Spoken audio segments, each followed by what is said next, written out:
Welcome to another episode of SpitBallin. I'm your host, Christian. Alongside me, as always, my co-host, AJ. And on this episode of the show, we'll talk about some of the contract extensions that happened this past week in the NFL and NBA, and then dive into some NBA trade rumors and recap last week's NBA draft. You can listen to SpitBallin at most places you find podcasts, such as Apple Podcasts, Spotify, and YouTube. You can also find us on Instagram, Twitter, or X, and TikTok under the handle PodSpitBallin. And AJ, take us into the Terrion Arnold situation. Yeah, right now it's not looking so great for Terrion Arnold. We all know him as the cornerback from the Detroit Lions out of Alabama. Seemed like a really good-hearted kid. There were a lot of cool draft stories I remember around him when he was getting drafted. I want to say something with like his high school janitor that he gave him like a jersey and like invited him to like his draft party. He's been just like a nice, normal guy, it seems like, since he's been in the NFL. Not the best corner, but, just seems like an upstanding citizen. But that all kind of got a little shaken up these past couple weeks. We have all seen, I know, the news of Terrion Arnold being convicted. You don't want to use yet, so we're going to say allegedly. He's being accused of allegedly kidnapping and holding somebody for ransom. And this has just been a crazy story to really watch unfold, and I feel like every time we hear something new about it, it gets worse and worse. But today we did see something positive for Terrion Arnold come out of this so far, and basically Terrion Arnold was taken into custody around last week, and now today, June 29th, is when we are recording. It has come out that he was in custody and that a Florida judge...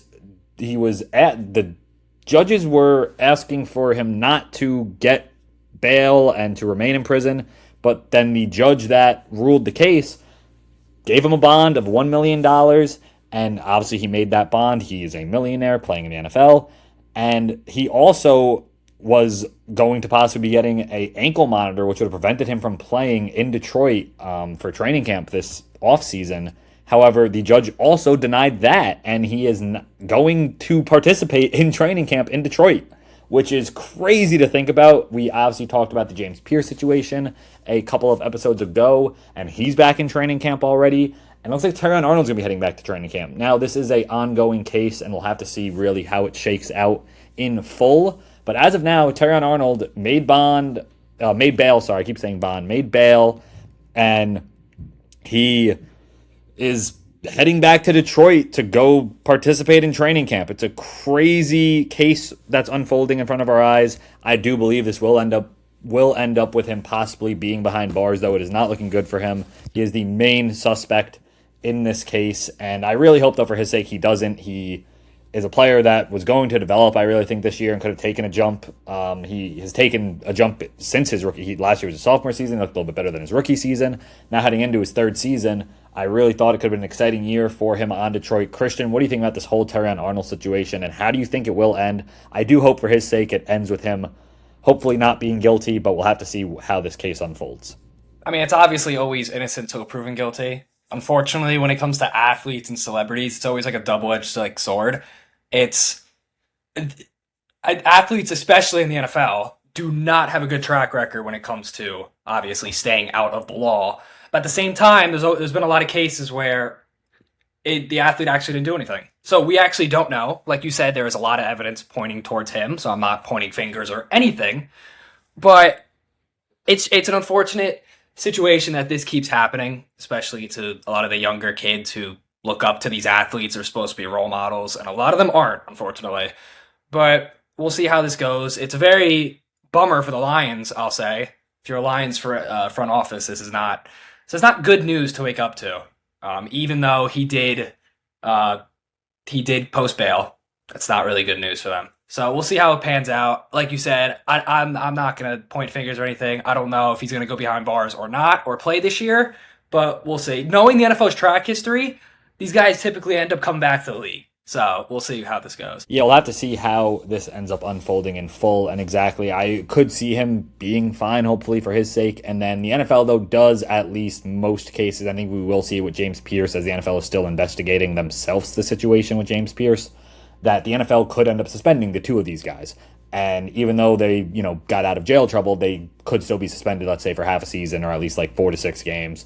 So we really have to see how the NFL then interprets these two pretty big, I'd say, crime stories, you can call it, this NFL offseason.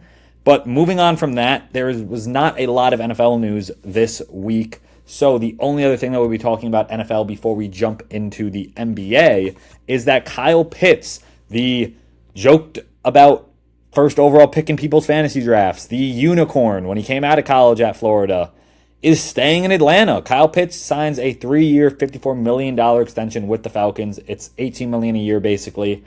I do believe it's a little high for his production, as he really just has not been what everybody thinks he could be. But at the same time, then he has some random games where he does look like the guy that they drafted him to be. And we obviously saw that last year in that Tampa Bay Buccaneers game. I remember it was on primetime. It was a crazy game, if I remember correctly. He put up like, I want to say 3 touchdowns possibly in that game. It was pretty nuts. And realistically, Kyle Pitts, though, is their guy at tight end. He is coming off of a 88 reception season with 928 yards and 5 touchdowns. He just needs to get those touchdown numbers up. Realistically, a tight end posting close to 1,000 yards and almost 90 receptions is amazing. That's what you want out of a tight end like Kyle Pitts. He just needs to score more, I think, for the Falcons to really see the value in this extension that they just gave to him. We'll have to see how it unfolds for Kyle Pitts. But realistically, I do believe that this is a great signing so far for them. And yes, looking at that Bucs game, he had 11 catches on 166 yards and 3 touchdowns. If he could put up at least a game like 8 catches on 90 and 2 touchdowns and do that at least like 4 to 8 games in the whole year, that's better than what he already did this year. So realistically, if Kyle Pitts can just bring up his production, and maybe he will be able to with Tua Tagovailoa at the helm now, possibly it's looking like for Atlanta. I do believe you have to extend him just because you really don't have any other option at that position, and he is good. I really do believe Kyle Pitts is like a George Pickens, where George Pickens was so close to breaking out always in Pittsburgh and then went to Dallas and finally broke out. I do believe if Kyle Pitts was to go into free agency, let's say next year, because he was going to play under the tag possibly this season, and go to a team that was going to use him, unlike the Falcons really have the past couple of years, I believe he would be posting crazy tight end numbers on a team that knows how to use him. Christian, what do you think about the Falcons, though, keeping Kyle Pitts? I do believe you really have to do it in this situation, as if you let him walk, or then I guess he would have been sitting out possibly this season. You're just setting up Tua for failure. Now Tua has his main weapon possibly outside of Drake London and Bijan Robinson at tight end in Kyle Pitts. What do you think about the extension for the Falcons and Pitts?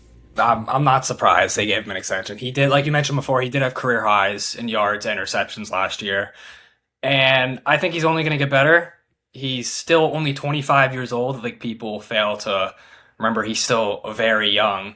And it's not like he's getting paid the top tier. It's top 3 tight end money, but he's not getting paid as much as Kittle. He's not getting paid as much as Trey McBride. It's still less than those two. It's only 3 years with an opt-out after year 3 for the Falcons. So it's not anything drastic if it doesn't work out.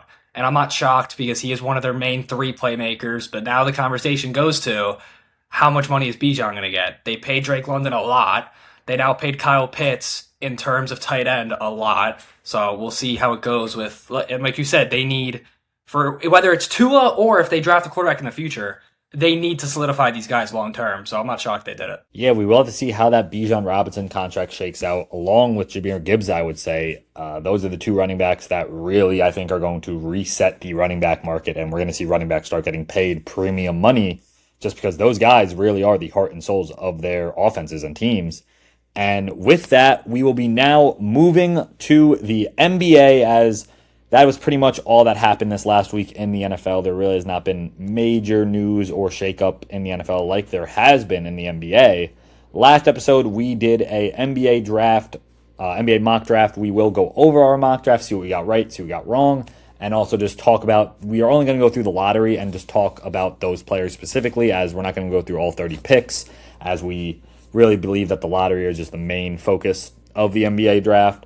And then we will also be diving into the shakeups that have gone down in the NBA. We last spoke about the Giannis Antetokounmpo trade, which sent him to Miami. And after that, another big trade occurred. LaMelo Ball was sent to the Minnesota Timberwolves with Naz Reid going to the Hornets, along with I think it was 3 pick swaps and then 1 first round pick in 2033. For the Hornets, I think this is a very interesting move. The Hornets also, we can talk about right now, did extend Kobe White immediately after, as they view Kobe White as their new point guard of the future. And they now have in Kobe White, Con Knuppel, Brandon Miller, Naz Reid, and Ryan Kalkbrenner slash Mohamed Diabate at center. This is a very interesting team. Naz Reid, a very young player, as Christian just said, with Kyle Pitts being only 25. Naz Reid, some people don't realize, is only, I believe, 26 years old. So Naz Reid fits this kind of young core a bit well, and we'll really see if Naz Reid can be the guy that a lot of Minnesota Timberwolves fans believe he can be. He was always in that kind of backup role behind Julius Randle and Rudy Gobert. He now will start at power forward or center, depending where they play him in Charlotte. And clearly Charlotte, I think, believes in him a lot because they traded away what was viewed as the cornerstone of their franchise. Now, I don't see this as a complete shock. It was pretty shocking how quick it happened after the trade rumors came out about LaMelo possibly getting traded. It came out right after the NBA draft concluded. Their second night, I believe. It was the second night or the first night, but it was in the middle of the NBA draft. And then he was traded the next morning. It was pretty crazy. And I do believe the Hornets may regret this just because Con Knuppel, though, is now your face of the franchise. And there were rumors that they were going to move on from LaMelo because they viewed Con Knuppel as the face of the franchise and the cornerstone of their team.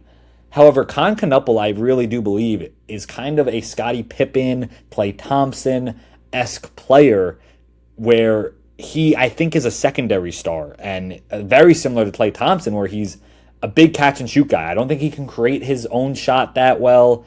I don't believe he can really even be... He's a solid defender. He's not a great defender.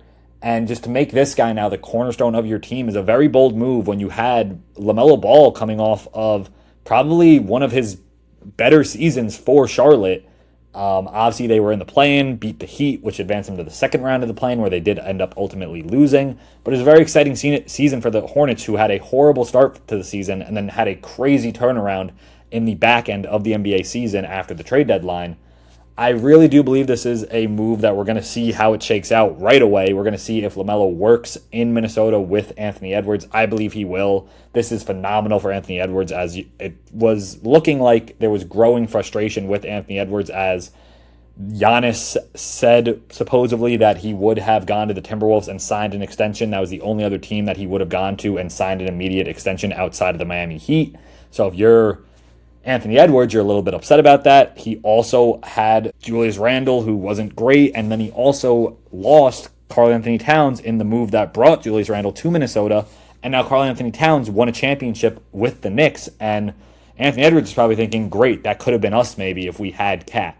So I think this was just a move that the Timberwolves had to bring in somebody to make Anthony Edwards happy, and I think it will be a good move for the Timberwolves. Their starting five now kind of looks like LaMelo Ball, Anthony Edwards, and then at the 3, Jaden McDaniels. The 4 is kind of a question mark right now. I don't really know who they'll be playing at their 4 unless they start Ayo, LaMelo, Ant all together, and then you play Jaden McDaniels at the 4, and then Rudy Gobert at the 5. It's a very interesting team. They did also extend Ayo DeSumo, which was an interesting move that they did that and then traded for LaMelo Ball, because now you kind of have a logjam at that position. And realistically, I think this is going to kind of hurt Ayo DeSumo's development, because you saw how good he could be on a team where he was the guard when he was traded to the Timberwolves last year, where in Chicago it was that logjam type of position as well, and he didn't excel. Now when he had the keys, he excelled. So it'll be very interesting to see how this trade shakes out for both teams. I do believe, though, it is a good move for the Timberwolves. The Hornets, I don't think so much, because I really don't feel like they got enough back for a player like LaMelo Ball. Christian, what do you think about this trade for both sides? I believe that we will see the Timberwolves be a dominant force in the West now with a duo like LaMelo and Anthony Edwards. I think it's a good trade. I think I believe the Hornets actually did get enough back with Naz Reid. It's one part I actually disagreed with you with what you just said. Naz Reid brings a lot of versatility to the Hornets backcourt, which they didn't really have before. Like you said, they have the Kalkbrenner. They don't really have. They just traded away Miles Bridges, make room now. Maz Reed will for sure be either their starting four or starting five. It depends what they do with it. And I really do like it for the Hornets because the problem with LaMelo Ball at least still being on the Hornets, was the fact that, like you said, they have Con Kneppel. I think this really sprouts Brandon Miller. I think this makes Brandon Miller their 1A option with Con Kneppel being their 1B. They really couldn't do that with LaMelo. Unfortunately, LaMelo hasn't been the best true shooter the past few years. He kind of takes a lot of shots. He doesn't really make a lot of shots, unfortunately. I think the past 2 seasons, I think he's been shooting 40%, which if you're taking 20 shots a game, it's not really that efficient from the field. So this really brings into the show, like how the Hornets said last year they wanted Con Kneppel to be the future, they wanted Brandon Miller to be the future, and now they have flexibility to do that. They're paying LaMelo Ball a lot of money, and I think it's good to getting him off their payroll, having Naz Reid, who's a young fan favorite, I've heard many people say, in the NBA. And you have the Timberwolves, who now get LaMelo, who unfortunately is going to now have to take a backseat to Anthony Edwards. There's no way this will work out for the Timberwolves if they both have the ball 24/7 in their hands. But like you said, the Timberwolves had to do something. Unfortunately, Anthony Edwards, I think, would have asked out either this year or next year if a move was not made. And LaMelo Ball is still a stud. I know it just sounded like I didn't like him, but he's still a stud. He'll still get you a solid 18 a game. I think he can actually be better being the secondary guy and not the main guy like Anthony Edwards.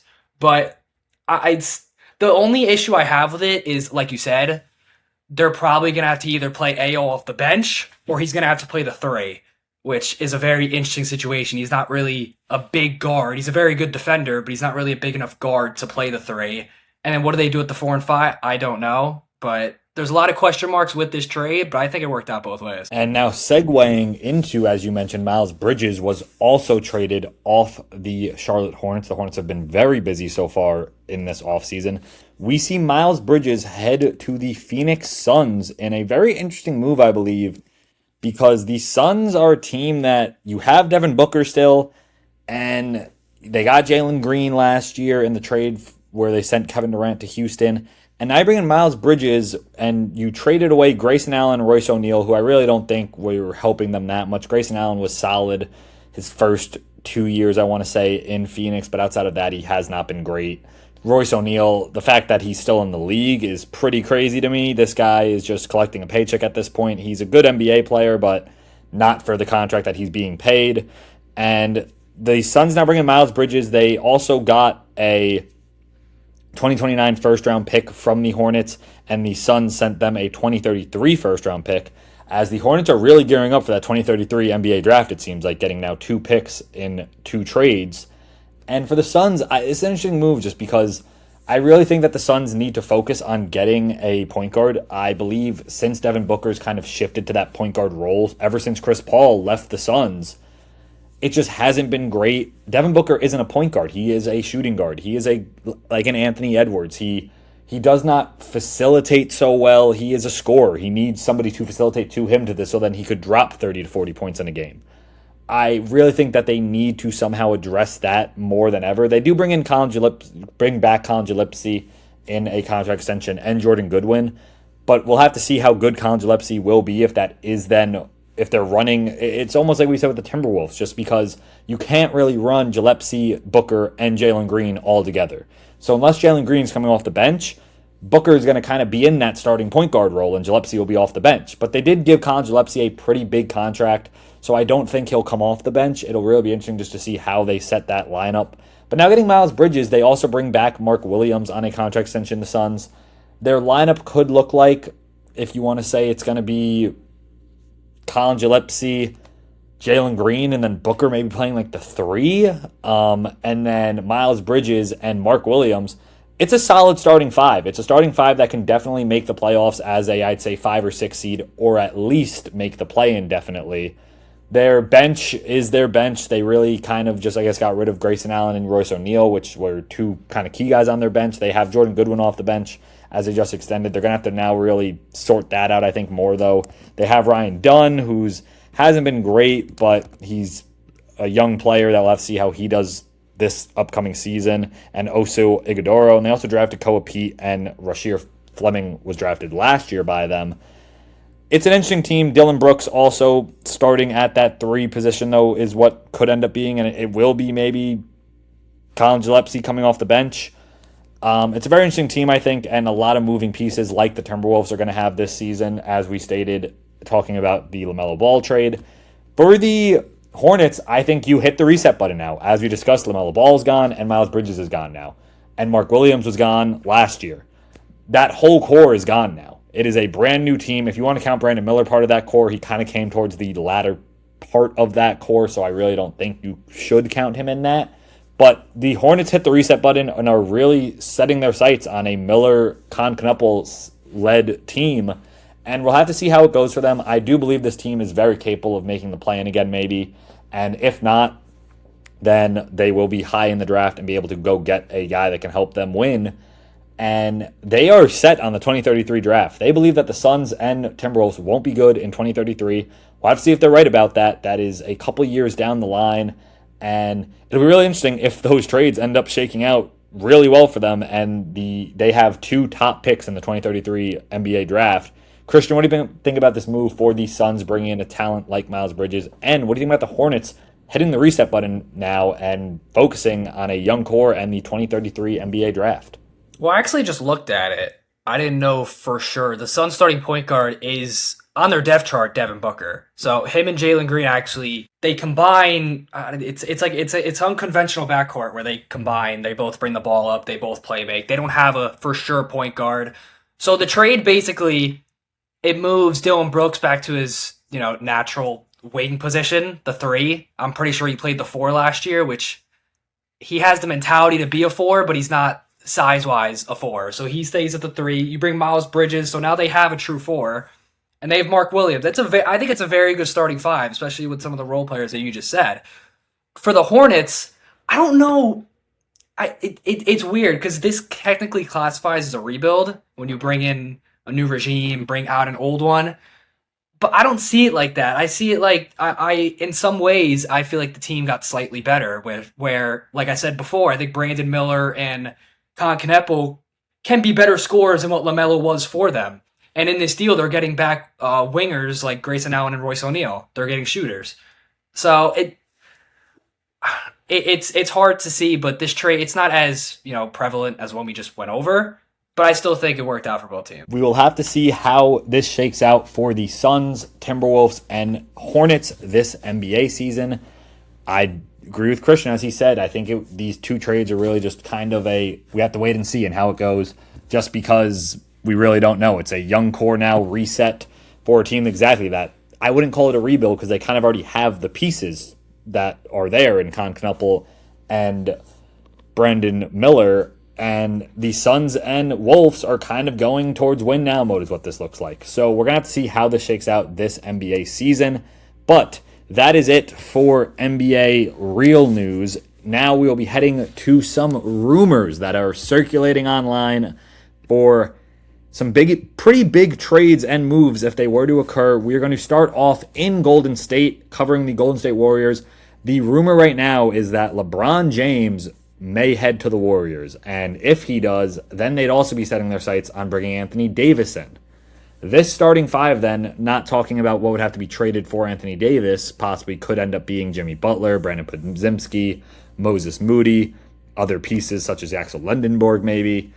But as of now, let's say if it's only Jimmy Butler that has to be traded in that deal, that would send the Warriors into immediate win now mode, and they would have a starting 5 of Steph Curry, Pods, LeBron, Anthony Davis, and Porzingis, with Moody and Draymond off the bench and Yaxel Lendenborg.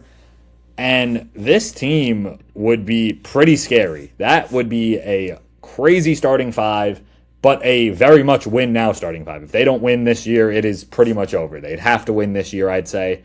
And the real reason why this rumor now is gaining immense steam is that Draymond Green, who is signed to Clutch Sports, which is Rich Paul, his agency, and LeBron's main agent. Draymond Green had a $27 million player option on the table And if you're Draymond Green, you're accepting that option, no ifs, ands, or buts, because he is not a $27 million per year player anymore. And you're taking that option and running with it because it's great money for you and helps out your family and the rest of your life. Draymond Green declined his player option today. And a lot of people are speculating that he would not have done that if Rich Paul isn't saying to him, hey man, like LeBron's really thinking about doing it, but if you accept that player option, then they don't have the money to sign LeBron. So he declined his player option, I believe, to possibly take a vet minimum, this is looking like, and we'll see LeBron possibly head to Golden State. This would be a crazy move, as I said, for the Warriors, as it really puts them immediately into win now mode. And then the next domino would be going to acquire Anthony Davis. Now, the Anthony Davis trade is a little interesting just because Anthony Davis was traded for. The Wizards traded for Anthony Davis. I don't think they'd want to give him up so easily just so Steph and LeBron could have another running mate. I don't think they really care about that. So if I'm the Wizards, I'm demanding an immense haul for Anthony Davis then, and then the Warriors might not want to do that in the end. So we'll really have to see how this shakes out for the Warriors. The first domino would have to be, though, LeBron heading to Golden State. Then I think the Anthony Davis stuff would start to unravel. And really the only way that the Wizards would then be forced to trade Anthony Davis if he then says that he wants out and will sit out this season if he's not traded. Then we'll see a big, speculation around will Anthony Davis be traded to the Warriors. But Christian, what do you think about this rumor so far? I really do think it may happen, as Draymond Green declining that type of money. I don't think he does that knowing there's no chance of LeBron coming to Golden State. I think it's a fun rumor. I feel like it's been an ongoing gag joke for years of LeBron and Steph wanting to play with each other. The problem that comes in is the report I heard before was that LeBron would only sign if they traded for Anthony Davis. And like you said, I don't know how the Anthony Davis trade happens. It doesn't really make any sense for the Wizards to do it unless the Warriors, like you said, give up a giant haul, which if I'm the Warriors, I'm not doing that. But like it is more plausible now than it was maybe a few days ago, like you said, because Draymond declining a $27 million player option is mostly unheard of for a guy of his caliber now, because he's not going to warrant nearly that much on any other team in the open market. So clearly something's going on behind the scenes that we don't know about, but it should be interesting to see. It would be, in my opinion, I think it would be cool for LeBron and Steph to play with each other. I don't know if that happens with Davis or not, but we shall see what happens. Yeah, and we'll really have to see how this shakes out for the Warriors. It'll be a very interesting move if they do somehow pull it off. And heading now to another team in California, the Los Angeles Clippers. Now, Kawhi has been in rumors, I'd say, all summer since the finals ended. However, today, Shams Charania on ESPN announced that the Clippers and Raptors are engaged in trade talks, as Kawhi Leonard told the Clippers that if he were to be traded, that he would only sign an extension with the Raptors. And I think that this is a crazy situation unfolding in front of us if it does occur, purely off of we saw Kawhi Leonard on the Toronto Raptors, and the Raptors wanted to extend him years ago after they won the championship in 2019, and he didn't want to. And now he wants to go back. It's just a little interesting, and I'm very curious to see how this trade would shake out. I think we'd see players like RJ Barrett and possibly Emmanuel Quickly traded in this deal, which would be very funny if they were traded for another 3-and-D wing, as they were traded for OG Anunoby by the Knicks. I think that's really, if I'm the Clippers, who I'd be interested in. Anybody like Brandon Ingram, maybe Grady Dick could be in this type of trade. Just if you're the Clippers, if you're trading Kawhi, you have now fully hit reset mode, and you're building around a young core of Darius Garland and Benedict Mathurin, and I really just don't see why they would take on an older guy like Brandon Ingram. So we'll have to see how this trade shakes out. The also other interesting part about this whole rumor is Kawhi Leonard got into a little bit of trouble, but we don't know if it's true trouble, alleged trouble, we'll say here. And before the season kicked off this year, there was a big rumor about Kawhi Leonard being paid under the table by Aspiration Partners, which was this tree company, in quotations, that was just paying Kawhi, basically. And that's the reason he signed a $28 million endorsement deal with this company. And the company's heavily funded by Clippers owner Steve Ballmer. So they could just be paying Kawhi Leonard under the table, and that could have been a real reason why he ended up signing with the Clippers back in 2019 after coming off the championship with the Raptors. And what is so interesting now about this Toronto possible deal is that Kawhi Leonard would then be heading to Canada and kind of escape. I don't know exactly how the law works. I'm not a lawyer, but to my knowledge, escape the kind of trouble he could get into if he were to stay in the United States, as the USA government would not be able to go after a person in Canada. So it's very interesting, or at least then Canadian officials would have to help America bring him in. It would be a very interesting thing. So if this aspiration stuff is found out to be true, and Kawhi Leonard was getting paid under the table by the Clippers, but then he somehow ends up in Toronto, I think he kind of escapes a crime, which would be very interesting to see. Christian, what do you think about this whole Kawhi Leonard situation to Toronto? And what do you think it will happen? And what do you think about the also aspiration, kind of scandal that has surrounded Kawhi Leonard this past season? I actually didn't know the scandal went that deep, but it's interesting to know that now. I never thought Kawhi should have ever left Toronto. Apparently, he never liked Toronto. He didn't want to be there. He wanted to be in the States. He wanted to be in LA. And if all this is true about what's been happening with Steve Ballmer, that's a very interesting story. And I wonder what the penalty or what goes into that. I would actually love to see how that would play out. Obviously, it's not good for anyone to pay punishment or anything like that. It's not something that I've never witnessed before as a sports fan, so it'd be a little bit cool to look at it. But as far as trade scenarios go, I would love to see him go back to San Antonio. I don't know if it's going to happen. I know Detroit was in the mix, but apparently Detroit bowed out because he said he wouldn't re-sign there. But it's an interesting thought that you brought up what I just heard, because if Toronto's the only team he'd want to sign a long-term extension for, that would make a lot of sense. And now that I'm putting it all together, so it's a little funny. I know Dallas also made a decent package, but he said he wouldn't re-sign in Dallas either. So yeah, it's a weird situation. And he's also 35. He's pretty old, and he's not. I don't think he'll be playing LeBron years by the time he's 40. So whichever team extends him was probably wouldn't be the best bet, but he's still good now. So we'll see where he goes. Yeah, we'll have to see if it ends up being Toronto or if he stays in LA. There are also rumors that the Heat were going to try to make a run at him with a Wiggins type package, but I don't think the Heat have the assets after unloading all of their assets for Giannis, so I don't think we would see that come to fruition. But if he were to be traded to the Raptors, and let's say we're going to say the package would be, we're not going to go into like Grady Dick and Jacoby Walter territory just because I don't know what type of young pieces would be traded, but let's say the trade is focused around RJ Barrett and Emmanuel Quickley. This would then see the Raptors become Jamal Sheed at point guard, Brandon Ingram, Kawhi, Scotty Barnes, and Jakob Poeltl with Colin Murray-Boyles coming off the bench. And that's also another guy actually that had a very good end of season where I could see Murray-Boyles being in that trade as well if I'm the Clippers. So it's a very interesting starting five if they are to do that trade. I don't know how much I love Jamal Sheed at my starting point guard if I'm a Raptors fan. Christian, what do you think about this possible starting five if we do see Kawhi head to the Raptors? I was going to cut you off. The problem with the trade is if I'm the Clippers, I want RJ Barrett over Brandon Ingram.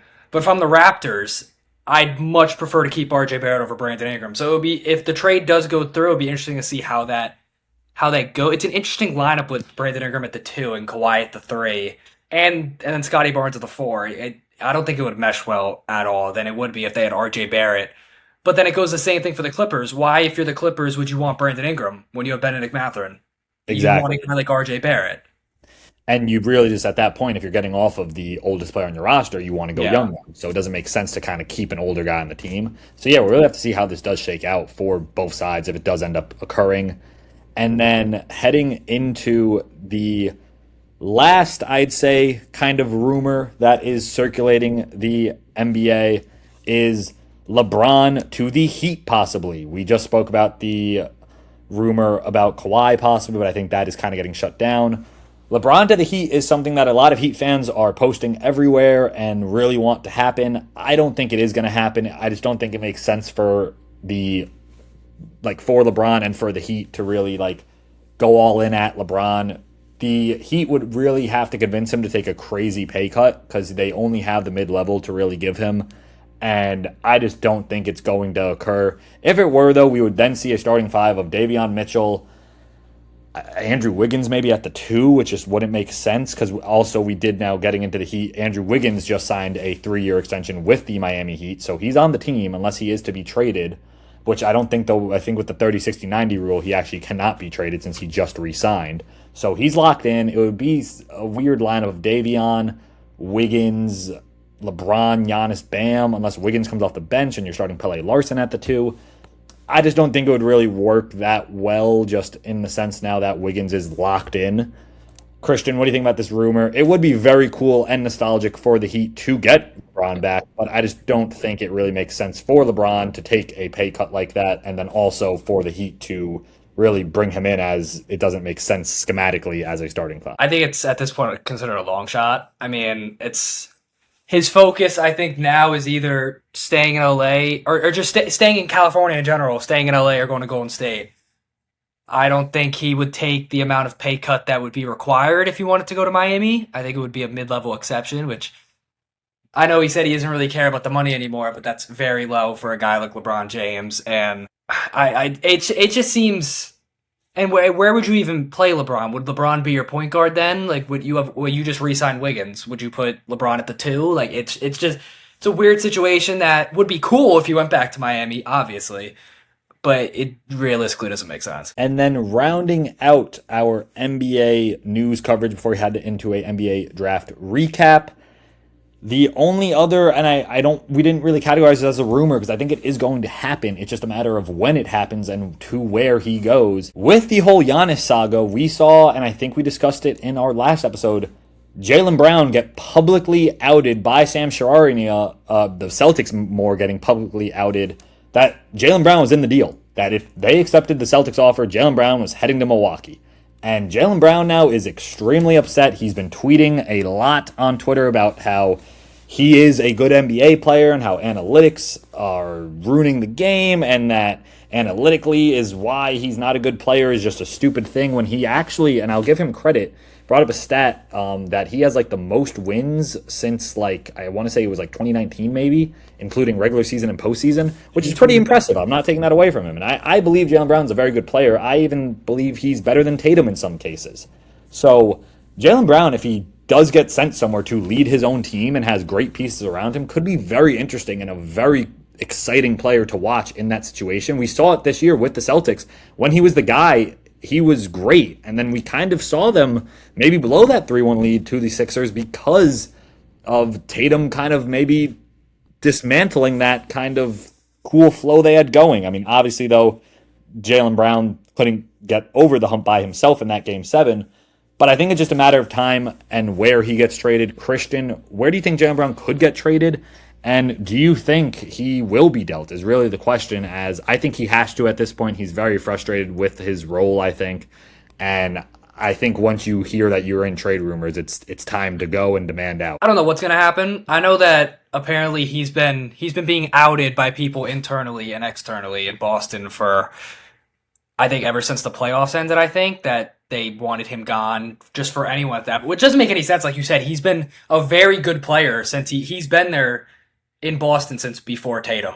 Like but obviously if it goes down to we're choosing Tatum or you, obviously they're going to choose Tatum. That's unfortunately the situation that's going to go.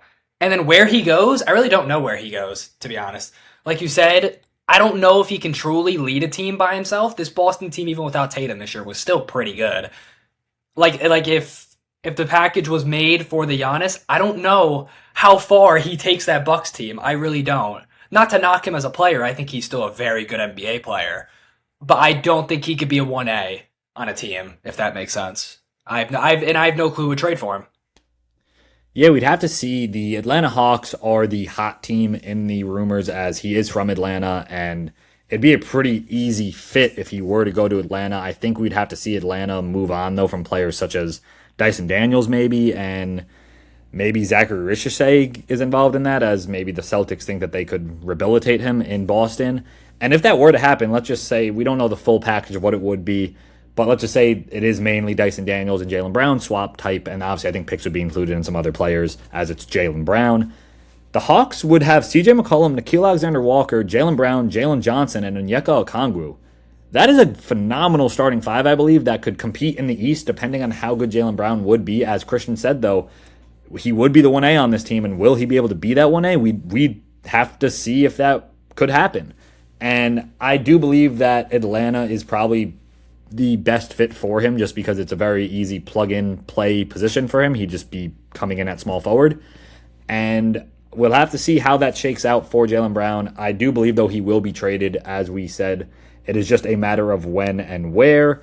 And as we round out this NBA news/rumor discussion, as we're recording, actually, the Sacramento Kings make a move sending Devin Carter and a future second-round pick to Atlanta. So Atlanta now makes a trade, not for Jaylen Brown, but for a young point guard in Devin Carter. The Kings moving off a point guard that just really, I don't think, has done as well as they hoped he would. And they did draft Darius Acuff, which we'll talk about as we head to our draft recap. So that kind of now clears up that logjam at that position. And we see Bradley Beal decline his $5 million player option with the LA Clippers. I could now see Bradley Beal going to a team on a very small deal to win now because Bradley Beal knows the Clippers are in reset mode.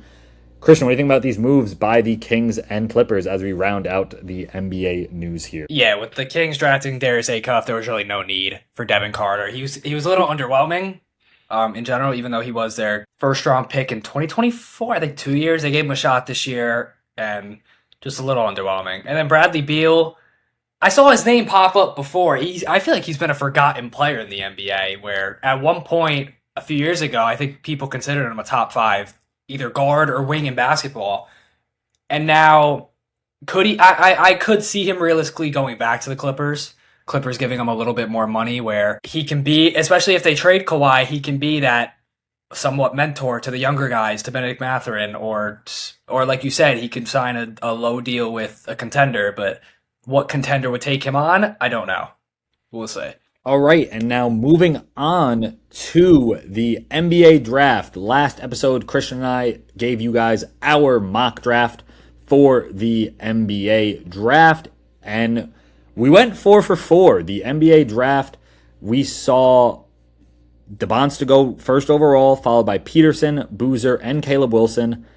We then saw Keaton Wagler head to the Clippers, Mikal Brown Jr. head to the Nets, Darius Acuff to the Kings, Kingston Flemings to the Hawks, Morez Johnson to the Mavericks, Braden Berries to Milwaukee, Yaxel Lendenborg to the Warriors, Ade Mara to the Thunder, Nate Ahmet to the Heat, but we all know that he is heading to Milwaukee as it's just a trade that is not official until July 6th. Then Hans Steinbach to the Hornets. And we see the lottery be rounded out by Dalen Swain to the Bulls at 15. So Christian and I did go 4 for 4 with those first 4 picks. And then we also got most of the lottery correct, at least. We saw actually the lottery as well being only 14 picks, not 15. So not including Dalen Swain to the Bulls. We had everybody in the lottery except Hans Steinbach. We had Kareem Lopez to the Bucks at 13. That is where our lottery differed from real life. But we were pretty accurate on most of the picks. We had Keaton Wagler heading to the Kings and Darius Acuff heading to the Nets. And a lot of Net fans are upset that that's not what happened. Obviously, Keaton Wagler, though, did go 5 to the Clippers. They did not go with Ade Mara, as we said. But Acuff was on the board at 6, and they went with Mikal Brown, who then let the Kings get Acuff at 7. A lot of Nets fans were upset about that just because they most likely took the worst point guard. I don't think Mikal Brown Jr. will be better than Acuff. I do think he's a good NBA. He will be a good NBA player and will be good for Brooklyn. He just isn't Darius Acuff. I think Darius Acuff is going to be explosive, and I think now with Devin Carter gone, Darius Acuff has the keys to Sacramento. Russell Westbrook might head back to Sacramento, and we would see if Westbrook starts over Acuff or not. Regardless, if Westbrook is there with Acuff, that is a phenomenal mentor for a young rookie guard to have.